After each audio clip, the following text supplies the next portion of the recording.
What's up, MetaNerdz? This video is all about the Geonosian Sonic Blaster. It's one of the most unique weapons in Star Wars, and not that much is known about it, but let's go ahead and jump right into it. It was developed and manufactured by Gordel Weaponsmiths, a company that was located on Geonosis, and who also built the containment field that we saw Obi-Wan Kenobi trapped in, the static pike used by Geonosian picadors in the arena, and the giant sonic cannon, the LR-1K, that was also in the Petronaki arena, and used during the Second Battle of Geonosis. This company was run by Geonosians and of course made weapons that suited their biology, but when they wanted to expand and sell to other species, their weapons weren't exactly a hit. And fun fact, this company was owned by Poggle the Lesser.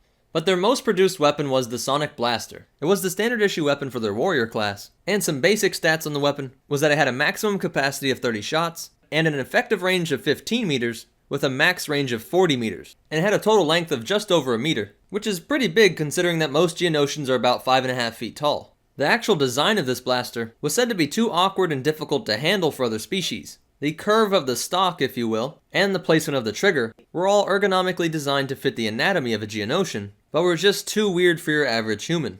Inside this wide barrel of the gun, you would see an oscillation chamber, a reduction chamber, and a plasma containment charge chamber. This is just a bunch of fancy sounding words, which means that this gun would produce insanely high energy sound waves, but then use the plasma containment charge to entrap the air that these sound waves are bouncing around in, keep them all in a nice bubble, and then when the Geonosian pulled the trigger, the gun would fire out this bubble towards its enemy. This green plasma ball was designed to be strong enough to contain all this energy, but weak enough to be broken by any resistance, meaning that soon as this thing bumped into a clone trooper, a Jedi, or any vehicles or barriers, the plasma bubble would pop and release a massive amount of sonic energy upon its victim. We saw this used in episode 2 and throughout the Clone Wars TV show, but it's the exact same concept for the much larger LR-1K sonic cannon, which we saw in the Petronaki arena. The sonic cannon and the sonic blaster both dealt damage the same way, and the sound wave energy act like a concussive force, being able to break its victim's bones, crush its internal organs, or even explode solid rock. Well, that's it for the sonic blaster. I hope this helped you understand how this weapon worked, because I know I was always intrigued by this weapon and wanted to learn more about it.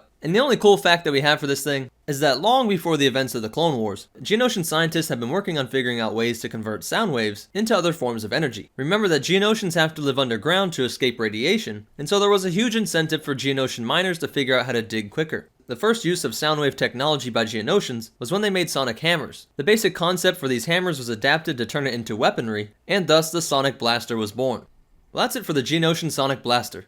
If you liked it, go ahead and hit that like button, and be sure to leave a comment down below if I missed any cool facts, or if you have a suggestion for future videos. Be sure to follow us on Instagram at MetaNerdz so you can see us build Star Wars props and cosplays, along with some other cool Star Wars stuff. If you want to help support this channel, check out the description below for our Amazon store and our Patreon. And be sure to subscribe, because we're making videos like this every single day. But more important than all that, remember, always bring your plot armor to a poorly orchestrated rescue mission, and the Force will be with you, always.